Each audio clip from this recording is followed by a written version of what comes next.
신앙생활도 엉망진창인 김집사는 하는 것마다 잘 되는데 왜 저는 매사에 힘이 드는지 모르겠어요.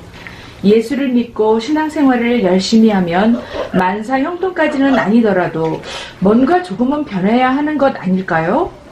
그 사람은 손대는 것마다 대박인데 저는 어디서부터 뭐가 문제인지 아무리 비교를 안 하려고 해도 너무 차이가 나서 시험에 들게 됩니다.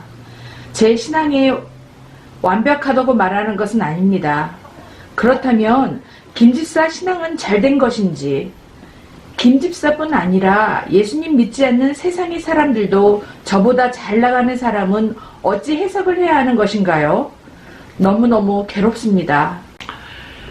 네, 안녕하세요. 주님 알고 싶어요. 주말의 영패스터 인사 올립니다. 오늘은 그 삶에서의 문제네요.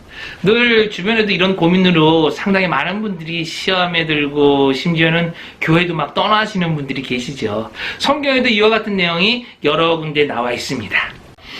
주께서는 눈이 정결하심으로 악을 참아보지 못하시며 패역을 참아보지 못하시거늘 어찌하여 거짓된 자들을 방관하시며 악인이 자기보다 의로운 사람을 삼키는데도 잠잠하시나이까. 조율이라는 노래 아십니까? 잠자는 하늘님이여 이제 그만 일어나요. 그 옛날 하늘빛처럼 조율 한번 해주세요. 요즘 같아서는 맨날 그런 막 노래를 부르고 싶죠. 일반적인 사람들이 바라는 마음이 그런 마음이고요. 그것이 정상적이다, 그것이 정당하다 이렇게 생각되는 것이 아마 일반적인 그 정서일 것 같습니다. 하박국만 이렇게 느끼는 것이 아니죠. 하나님을 그토록 찬양했던 다윗의 시를 제가 한번 읽어드릴게요. 시편 10편 1절입니다. 여호와여 어찌하여 멀리 서시며 어찌하여 환난 때에 숨으시나이까. 하나님 지금 뭐하고 계신 거예요? 이런 거죠. 2절입니다. 악한 자가 교만하여 가난한 자를 심히 압박하오니 그들이 자기가 베푼 꾀에 빠지게 하소서. 하나님이라면 이럴 때 짠 하고 나타나서 진리가 무엇인지 정의가 무엇인지 좀 보여주셔야 되는 거 아니겠습니까? 제일 통쾌한 건 뭐예요? 자기들이 파놓은 수렁에 빠지게 하는 것이니까 하나님 제발 좀 그렇게 해주세요 라고 기도를 합니다. 시편 6절에서 7절 계속 읽어보겠습니다. 그의 마음에 이르기를 나는 흔들리지 아니하며 대대로 환난을 당하지 아니하리라 하나이다. 그의 입에는 저주와 거짓과 포악이 충만하며 그의 혀 밑에는 잔해와 죄악이 있나이다. 세상에서 온갖 악한 일을 다 하는 사람이 교회에 와가지고 할렐루야 막 이러면서 성령 충만한 얼굴로 간증하는 모습들을 이렇게 표현하는 거라고 생각하시면 될 것 같아요. 직원들은 주일날 그냥 열심히 자기 회사에서 일시키고 혼자서 교회 와가지고 하나님이 나를 부유하게 해주셨습니다 막 그리고 또 간증을 하죠.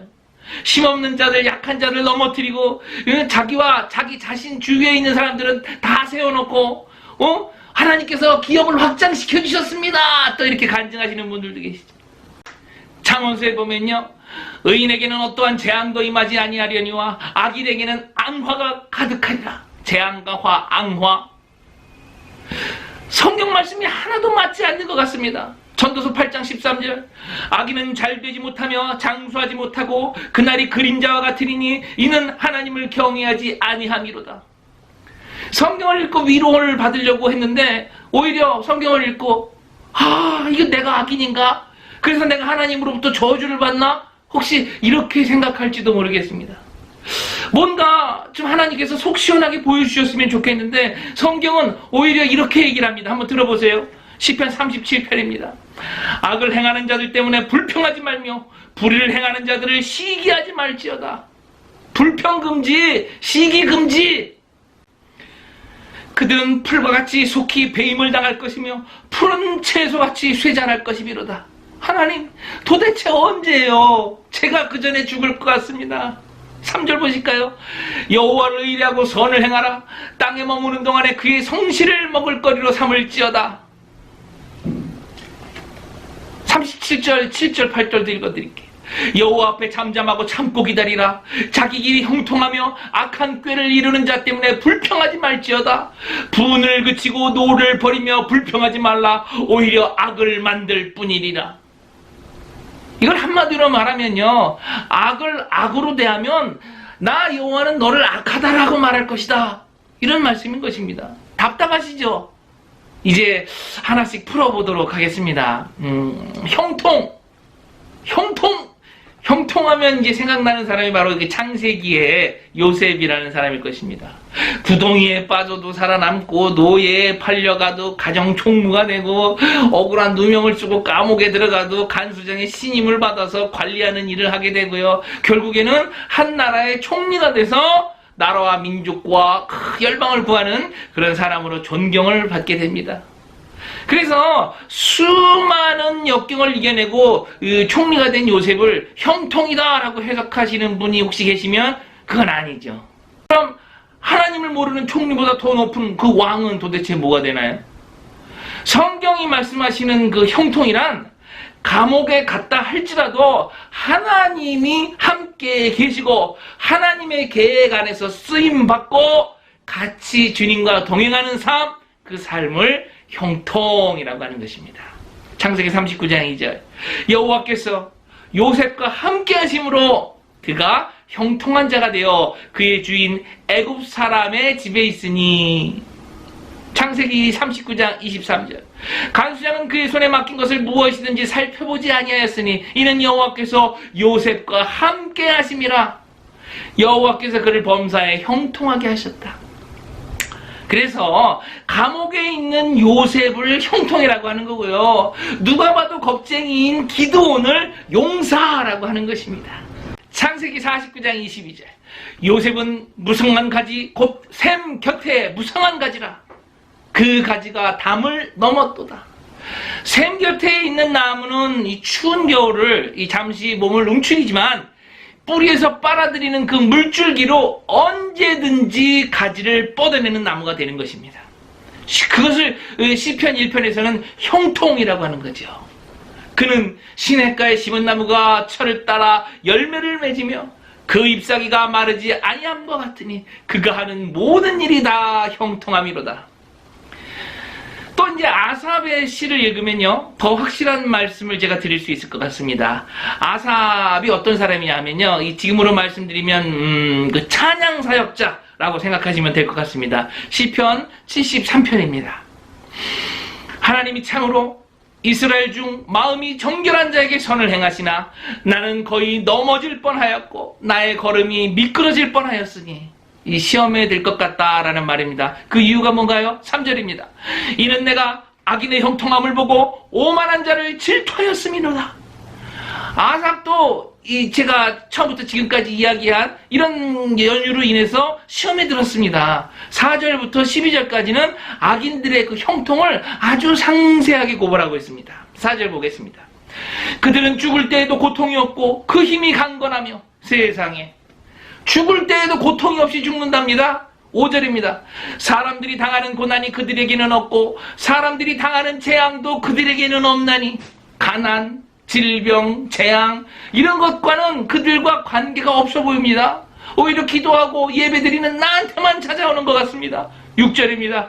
그러므로 교만이 그들의 목걸이요 강포가 그들의 옷이며. 강포라는 것은 강한 사나움이란 말입니다. 그들은 교만하고 사납습니다. 7절입니다. 살찜으로 그들의 눈이 솟아나며 그들의 소득은 마음의 소원보다 많으며 볼지어다 이들은 악인들이라도 항상 평안하고 재물은 더욱 불어나는도다. 참 읽기만 해도 참 서럽네요. 13절 보시겠습니다. 내가 내 마음을 깨끗하게 하여 내 손을 씻어 무죄하다 한 것이 실로 헛되도다. 정직하게 살고 말씀대로 산 것이 오히려 이게 오히려 어리석은 일이었나? 이런 생각이 들어온다는 얘기입니다.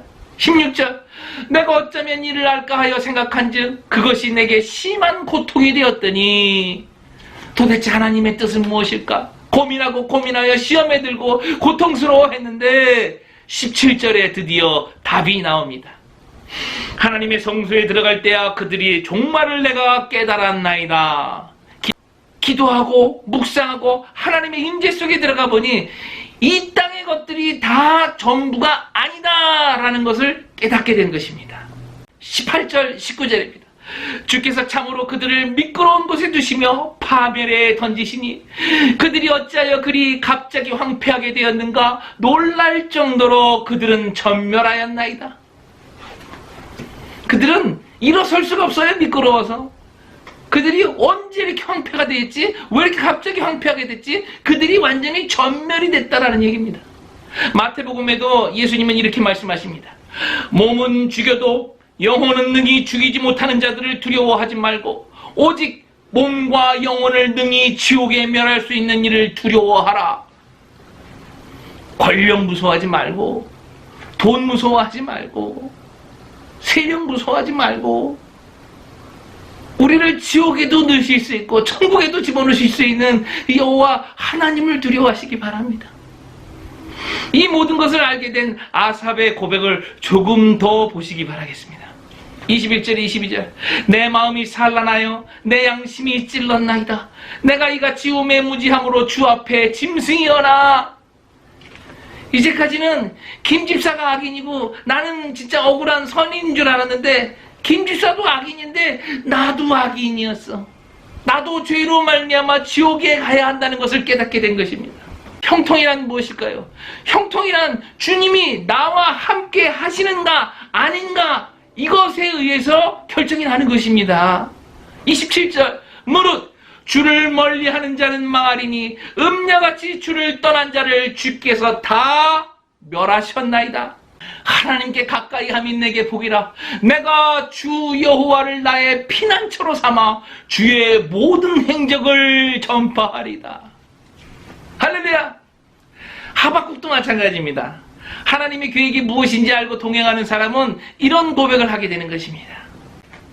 비록 무화과 나무가 무성하지 못하며 포도나무에 열매가 없으며 감람나무에 소출이 없으며 밭에 먹을 것이 없으며 우리의 양이 없으며 외양간에 소가 없을지라도 나는 여호와로 말미암아 즐거워하며 나의 구원의 하나님으로 말미암아 기뻐하리로다. 할렐루야. 찬양합시다. 무화과 나뭇잎이 마르고 포도 열매가 없으며 감람나무 열매 그치고 논밭에 식물이 없어도 우리의 양떼가 없으며 외양간 송아지 없어도 나 여호와로 즐거워하리. 나 여호와로 즐거워하리. 나 구원의 하나님을 인해 기뻐하리라.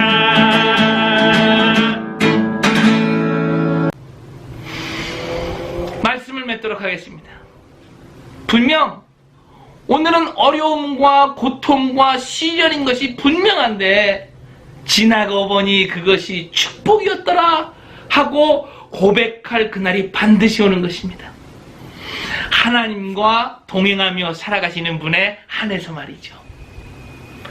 왜 나에게 이런 일이 있습니까? 하고 울부짖던 그 기도가 주님이 동행하심을 깨닫는 그 순간 감사하는 기도로 변하게 될 것입니다.